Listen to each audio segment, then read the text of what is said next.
Welcome back. Today I want to talk about anger because anger is an extremely important emotion that is completely misunderstood by most people in spirituality. There's such a tendency to say, oh, anger, that's a bad thing. I shouldn't be angry, I should be spiritual. And I'm here to tell you that you can do that if you want, but really that's just a big lie. Anger is spiritual just like every emotion. The question is, what are you going to do with it? And to understand what you're going to do with it, you need to understand what it is. So first we're going to talk about what it is, the high side and the low side. Then we're going to talk about a simple way to process anger in meditation.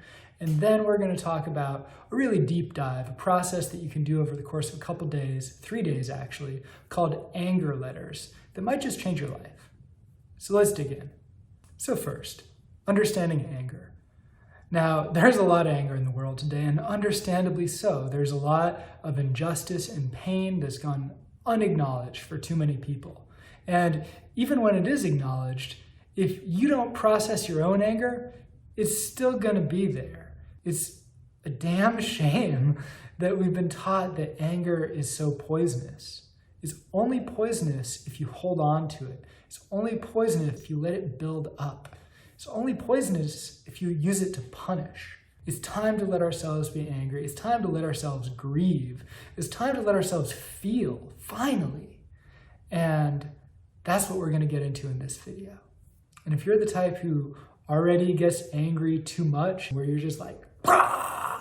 Always blasting people with anger, two things are happening. One, there's probably a lot of pent-up anger from the past.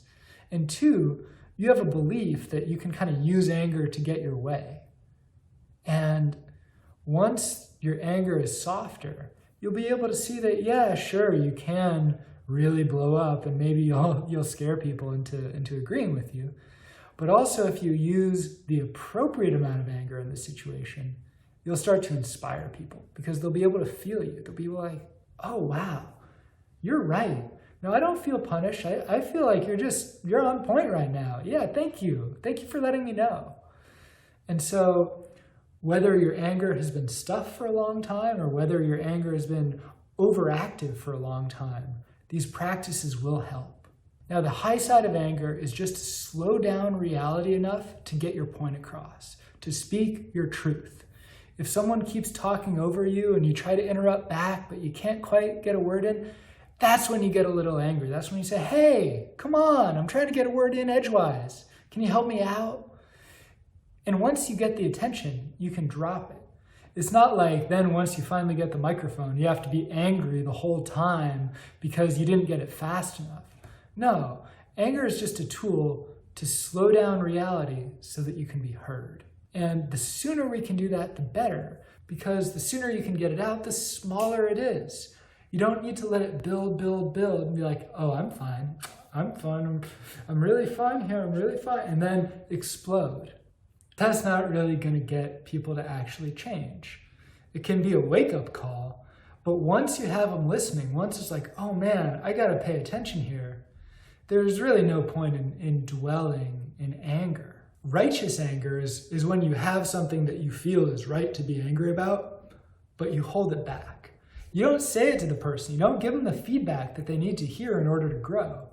You just hold back because maybe someday they'll see the error of their ways. Can you see the payoff in that? Can you see how it's avoiding intimacy and connection and your own power completely?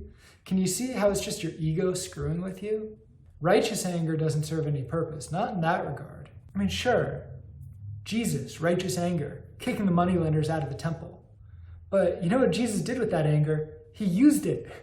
He didn't just think about like, man, I want to kick those tables over. He actually did it. He actually created a reality where it changed injustice. And that's beautiful. And it's not at all contradictory with turning the other cheek. Remember, the power is in the paradox. It's between the two extremes. It's what are you going to do in the situation? And so for me, turn the other cheek means, okay, give me the full feedback. Like you hit me, something's wrong, you're coming at me. Come at me fully so I can understand what's going on.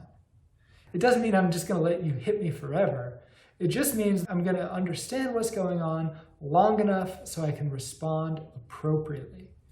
Especially back then, thousands of years ago, humanity didn't really have much self-awareness, right? So the second someone slaps someone, the tendency is to slap them right back, and then back and forth, and it never ends. So the idea of turning the other cheek is to put in a moment of pause, to put in a moment of reflection. And then, from that conscious position, you can make a new choice. Whether you want to draw a hard boundary for yourself or whether you want to check yourself and say, oh man, no, you're right, I was way out of line. I'm sorry.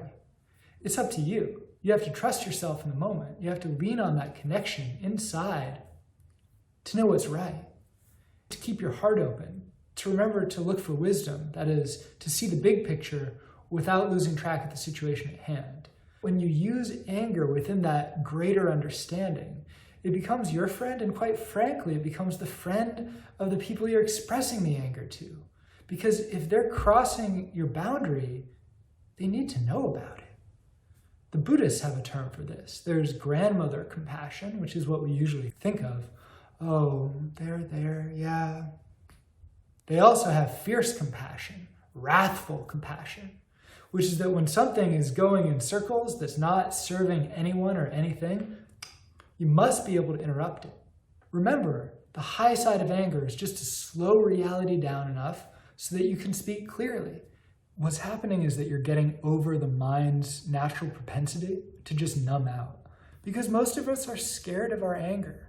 And by acknowledging it internally, both in meditation and with the anger letters, the next time something makes you angry in day-to-day life, you might just be able to speak your boundary in real time.